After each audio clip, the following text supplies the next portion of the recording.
దేశంలోనో section of media కావాలని చెప్పి GST ప్రయోజన సంతోషాన్ని దూరం చేయడానికి ఒక కుట్రపూరితంగా వ్యవహరిస్తున్నారు. అందులో బీహార్ ఎలక్షన్స్ ఉన్నాయి కాబట్టి జిఎస్టీ తగ్గించారు అన్నటువంటి పాయింట్.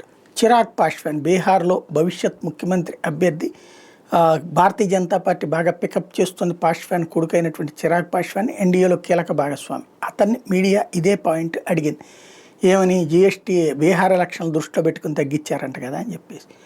ఇప్పుడు ఆపుతాము, ఇంకో 2 నెలల తర్వాత చేసామనుకోండి అస్సాం ఎలక్షన్స్ దృష్టిలో పెట్టుకుని చేశారు, ఇంకో 2 నెలల తర్వాత చేసామనుకోండి బెంగాల్ ఎలక్షన్స్ దృష్టిలో పెట్టుకుని చేశామని చెప్తారు. ఎలక్షన్స్ లేని ఏడాది ఎప్పుడుంది, ఎలక్షన్స్ లేనటువంటి పీరియడ్ ఎప్పుడు ఉంటుంది? అందుకే కదా మేము చెప్తుంది 1 నేషన్ 1 ఎలక్షన్ అని. అప్పుడు ఈ మధ్యలో ఇట్లాంటివన్నీ కనబడవు కదా. మీరు నిజాయితీతో ఆలోచిస్తే ఎప్పటికప్పుడు నిర్ణయాలు, ఇన్కమ్ ట్యాక్స్ తీసుకున్నా, ఇప్పుడు ఇది తీసుకున్నా, ఎలక్షన్లతో సంబంధం లేకుండా తీసుకున్నట్టు, లేకపోతే యుద్ధం తీసుకున్నా. మొన్న కూడా యుద్ధం సందర్భంలో అప్పట్లో ఏం వాగారు, ఎలక్షన్స్ ముందని చెప్పేసి మరి మొన్న ఏ ఎలక్షన్స్ ఉన్నాయని చెప్పి యుద్ధం చేసింది, పహల్గామ్ ఇన్సిడెంట్ని బేస్ చేసుకుని.